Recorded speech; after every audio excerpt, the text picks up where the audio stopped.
she suddenly said, "Oh, you have a little tumor, but it's nothing." And then she said, she kept on checking, and she said, "Wait a minute, I have to call a supervisor."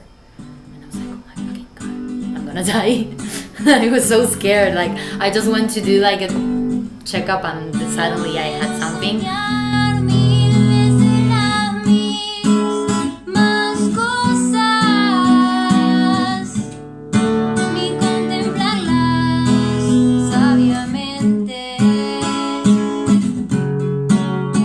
Welcome.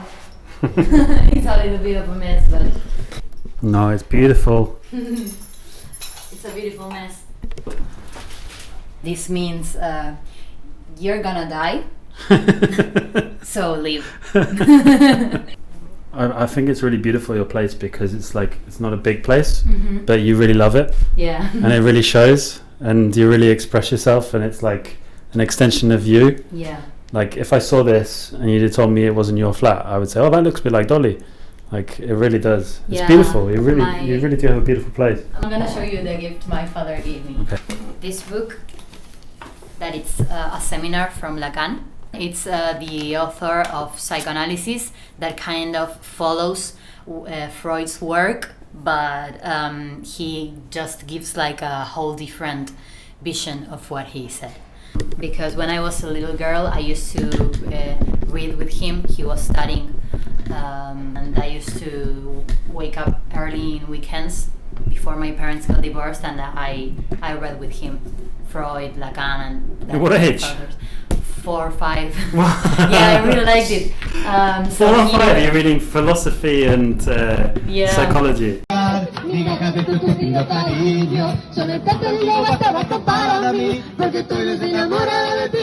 have to do everything well, you know, like I have to have a great job and don't bother my parents with help for money and have This good is ego, grades. this is pride. Yeah, of course. It's normal. I believe that I can do anything, you know.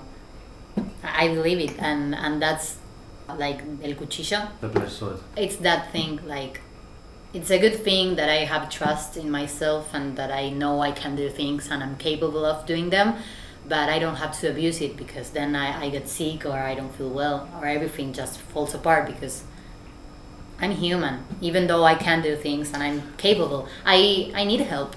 Everybody needs help. It's a lie that you can live on your own without having like a connection or helping or being helped. Like,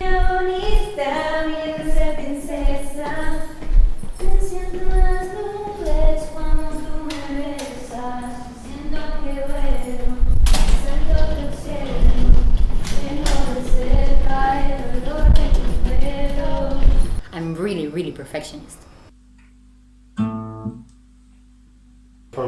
It's probably a positive thing with academia, because you have a grade. But with creativity, with music, there's no grades. No grades. That's whatsoever. what I like. And I think that once you realize that there is no like grades for it, it's freeing from that perfectionism, because I suffered from perfectionism too. Yeah. I realized that being able to turn that off and be able to conquer that set me free. So in actuality, like, the perfectionism that does you well in academia can actually remove a lot of the joy and the love and the realism of what you create. The mothers of my friends at school were saying that I used to dress like super provocative, and I used to wear makeup, and nobody wore makeup, and it was like so much fun for me, like picking an outfit. It's just how you express yourself. Yeah, I believe it's like super important, you know. That's why I have my house full with posters and pictures and drawings, because it's the same. I'm dressing my house like, and it's so important. And I remember my mother telling me, because I told her this situation and I got like really, really sad and I cried, and she told me, it's your choice, it's your call. She said, like, I'm totally supportive, like, if you want to keep on dressing like you want to, I'm gonna always give my honest opinion, because I'm your mother, but you have to dress like you want to. Like, if you want to change that because you don't want people talking about you, it's your call to, but just do whatever you feel right. And I just continued dressing myself the fuck I wanted, you know, till the last day of school and till today. what I'm seeing, because we've been friends 1 year now, I think what I'm seeing with you is you learning to not care what people think. Yeah. And It's a long path, but it's a long path, yeah, it's difficult. I'm excited to see just how far you can go and how spectacular you can be when you get to that point. How was your nerves before the last Makena compared to the first and the second? I was super nervous. I believe I was the most nervous. The most nervous Yeah. for the last one? Yeah. Because of the outfit? Yeah, because I took a statement. I really took a statement. With the outfit? Yeah. And with your performance? Yeah. It was awesome. Thank you. I was just like... It gives me chills thinking about it. Like, it was spectacular. It was amazing. I knew I was gonna change something in me, at least in me that day. That was truly important, you know, like I knew it. And in the other Makenas, I was thinking about what is gonna people say, like I'm gonna sing well, I'm not gonna sing well, I'm gonna fail playing a chord in the guitar, you know, like. And this time was like I rehearsed plenty. I'm super comfortable with the group, with my image, with everything I see. So it was just like being nervous because I knew I was gonna do something good for me. Because of the economy I live in, because of the industry I used to work in, I was never really... There was moments where I didn't have so much money. But for you, this is higher stakes. Yeah. It's like, it requires so much more courage. I'm scared, but I'm happy of being scared. Like, I trust something's good gonna happen. I'm feeling like I'm gonna be a teacher. No, you're gonna be a star. Like, besides that, I'm gonna be a teacher, you know. I'm gonna teach. I don't know if you will. I don't know if you'll make it. I think that the music might take off before you get into that. It may be, but I want to teach about the body. I want to teach about the body movement. I want to teach people how to connect with their body, how to be grateful, how to not be a perfectionist.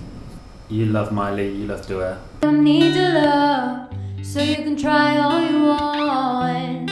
Your time is up, I'll tell you why. You say you're sorry, but it's too late now.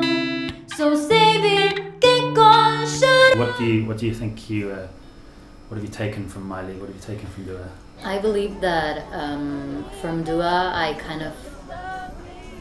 I'm still learning from both of them. Like, I don't know if I've conquered what I want to. From Dua, I believe I kind of take an attitude, you know? Like, she has a really strong attitude. She's a fierce woman. And she's like a business mogul. Yeah. Like everything. She's the complete package. And I believe I kind of inspired myself with that. I believe I copied that from Dua, like her style, how she dresses. I love it. Like, the thing I wore to Makena could have been worn by Dua. Yeah. I loved it. Was a little bit more rocker than Dua, but it was kind of inspired. Miley has her rocker side, and I believe I copied that. And I just see the videos where she's covering Zombie by the Cranberries, where she's singing with Metallica, and I say, oh my fucking god, I want to do that, you know. I want to scream.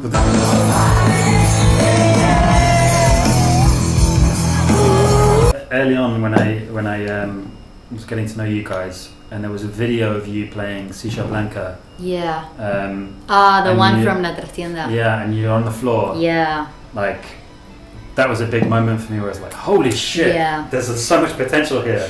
Because the way you look and the way that, even the way you sound in some ways is contrasting to rocker. Yeah, of course. But that's great. Like, that's wonderful. Yeah. Like, that's what makes it different. That's what makes Titeres different, is that, that you're going on stage looking a certain way, and then you pick up a guitar and you're in a rock band and you're a rock singer. Yeah. Like, that's what makes you guys so amazing. And you're different from Dua and Miley in that way. Like, yeah, I have a friend that makes me laugh a lot that says, you're kind of like Hannah Montana or Batman. You have like two identities. You have like Doli, the nice, sweet person that lives in her pink apartment and studies musical therapy. And then you have like Dolores, that it's like your dark side. And she dresses in black and just uses eyeliner, you know. And rocks out on stage. Yeah. And lays down dancing, whatever it was. Yeah. On your knees, were you? Yeah.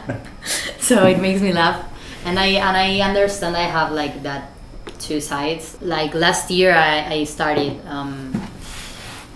understanding that I had to kind of integrate my dark side to myself.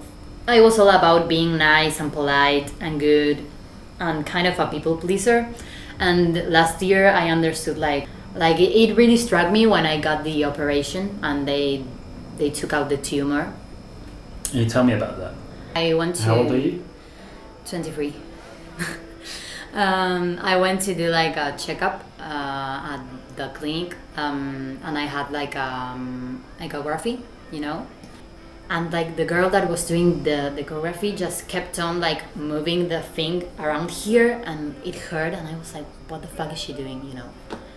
And I was there like for 7 minutes, and she did not say anything. She suddenly said, oh, you have a little tumor, but it's nothing.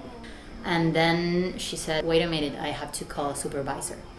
And I was like, oh my fucking god, I'm gonna die. And I was so scared. Like, I just went to do like a checkup, and suddenly I had something. Another doctor came and they started talking, but they did not say anything to me. And they talked like for 5 minutes, and I listened lots of things about cancer and about maybe a lymphoma. But then they said like, okay, it's really big, like this kind of nodules or tumors are common in lots of women, maybe older women, but they're common if they are like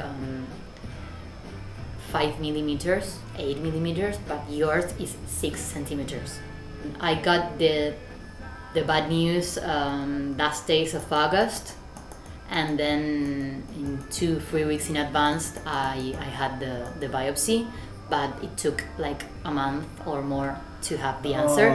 So I was just like a lot of time struggling, and it also hurt, you know. I had like something here. So for those 6 weeks you were just living in uncertainty? Yeah, and my parents too. I got to see the doctor, and he told me, okay, it's a good tumor, don't you worry, but it's really big. We have to take it out. So I got the operation, I believe you say it like that. And they took it away, and I was really scared because I have never been into a surgery ever before. When I went through all that period of not knowing if I was gonna be healthy or not, and I got through the operation, and I realized lots of people I considered friends, they were not, because they did not even texted me. Family members too. So then it hit me like, I don't want to be a people pleaser anymore, because when I need to be pleased, nobody pleases me, you know. So that kind of changed me in that way, and I also started thinking like what I wrote in that window, like I'm gonna die, so I should live. I should not be living for anybody else than me.